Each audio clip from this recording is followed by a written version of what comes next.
I'm in Belfast today, a lot better than Croydon, definitely. Got quite a lot of views and comments on the last video, so I thought it'd be better to show something a bit more positive today and how lovely Belfast is. It's so much better than London in general and Croydon in particular. I'm so glad that I bought my house here and I've moved here. I'd like to speak about the Mayor of London, Sadiq Khan, and his unhealthy relationship with LBC. He's allowed on there once a month, or he's encouraged to go on there. They put it down as an exclusive, like they're getting some kind of good deal out of it. But really, basically, he's just allowed on there to push his propaganda. James O'Brien interviewed him the other day, and James O'Brien takes pride in holding Tory supporting think tanks and people that support reform and things like that to account, and to be a critic of Brexit. And to be fair, holding the Tories to account is a good thing. When it comes to holding people from the Labour Party and in particular the left of the Labour Party to account, he doesn't do it at all. I understand everyone's got some sort of political bias, myself obviously included in that, but to actually let people on your show and spout utter rubbish is quite frankly disgusting. On Tuesday's show, Sadiq Khan was talking about basically saying how skilled immigrant workers are better than skilled British workers and contribute more to the economy, which again is utter rubbish. Some of the figures he quoted was that the average skilled British worker only contributes £800 a year to the economy. He didn't say how that was actually calculated, so just to look into it roughly. It's really important that I share my experiences as not just the child of immigrants, but as somebody born and raised in this city, and have seen the contribution migrants have made. But let's look at the stats and the evidence. Whether you look at the OECD, PwC, the government's own Migration Advisory Committee, so a skilled migrant will contribute on average £16,000 a year towards our economy, and that's when you include the public services he or she may use. By the way, compare that to a Brit skilled worker, that's £800 minus public services they use. And here's the lovely stat, Sunny, which you'll enjoy. A skilled migrant's family will contribute to the British economy £12,000 a year. That's when even when you take away public services they use.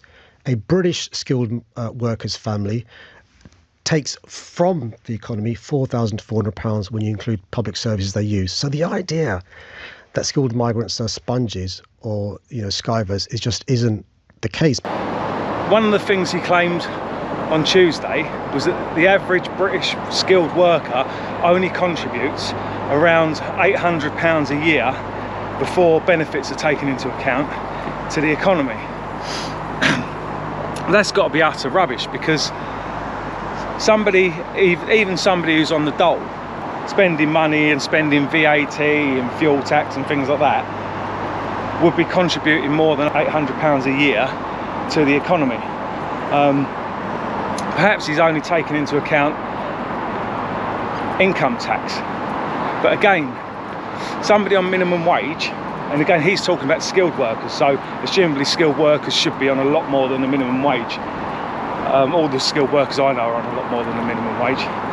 But let's look at the minimum wage as an example. Somebody on the minimum wage who works a 40-hour week would be earning £10,000 above their personal tax allowance, i.e. they'll be paying income tax on at least £10,000. So they'd be paying £2,000 in income tax.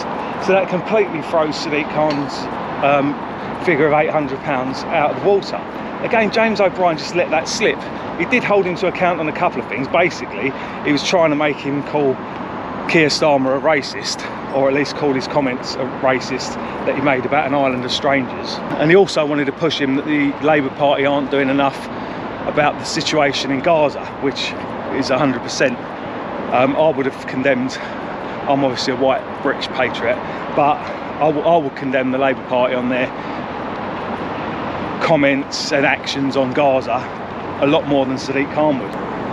So basically, I'm guessing that this figure that he's got of £800 it's got nothing to do with skilled workers. I think he's talking about supposedly the average British person, which would include people that are at university, people that are unemployed, people that have retired. and people that are working in lower unskilled jobs as opposed to skilled workers.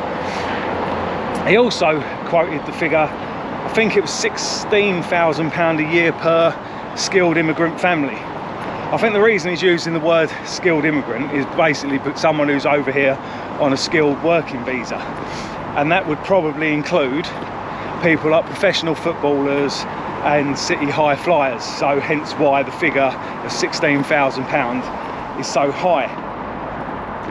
But what you need to take into account with that is that £16,000 they're paying in, that they're supposedly contributing to the economy, isn't new money.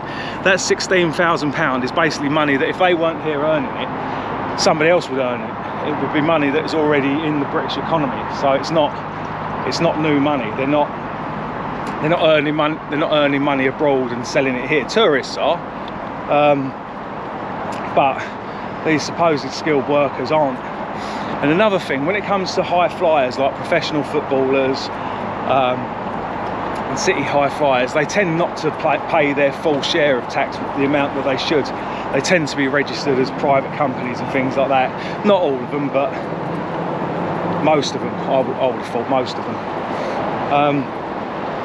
And also, people that earn a lot of money, as well as contributing more to the tax system, they also take more out. If someone with a multi-million-pound house gets burgled, there's numerous police on the scene straight away, whereas someone who's living in a much more modest home, if they get burgled, they just get given a police crime reference number. Sometimes the police don't even come out to their house. Another thing to take into consideration when talking about immigrant workers, or skilled immigrant workers as Sadiq Khan calls them, is the fact that the equivalent of all of their food, clothes, energy, all needs to be imported. And also the amount of money they send home. Lots of them have still got family in their own countries, or even building houses back there. I know quite a few people from Eastern Europe, having worked in the building trade for years. I know quite a few people from Eastern Europe, and I've been shown by quite a few of them pictures of what looks like palaces. They're having like 5-6 bedroom houses built back home while they're working here. I would say that probably someone who's earning £1 million a year in Britain and paying maybe £100,000 tax is actually a drain on the economy, because they're actually sending more money out of the country than they're paying in taxes. It's an absolute joke. It's all creative accountancy to try and make it seem like they're a benefit to us when they're not. Another thing to remember about James O'Brien is he's heavily involved with Hope Not Hate, a violent anti-British organisation that's actually registered as a charity that does nothing really but smear people. James O'Brien has written the foreword for several of their books and had them on his show numerous times and failed to mention their bias or how dodgy their statistics are. Don't forget to like and subscribe and press the bell icon. Also, if you could leave a comment, it'd be interesting to hear anyone's ideas for future videos, or if I've got anything wrong in this video, I'll be only too happy to correct it. I'm not like some of these other YouTube channels.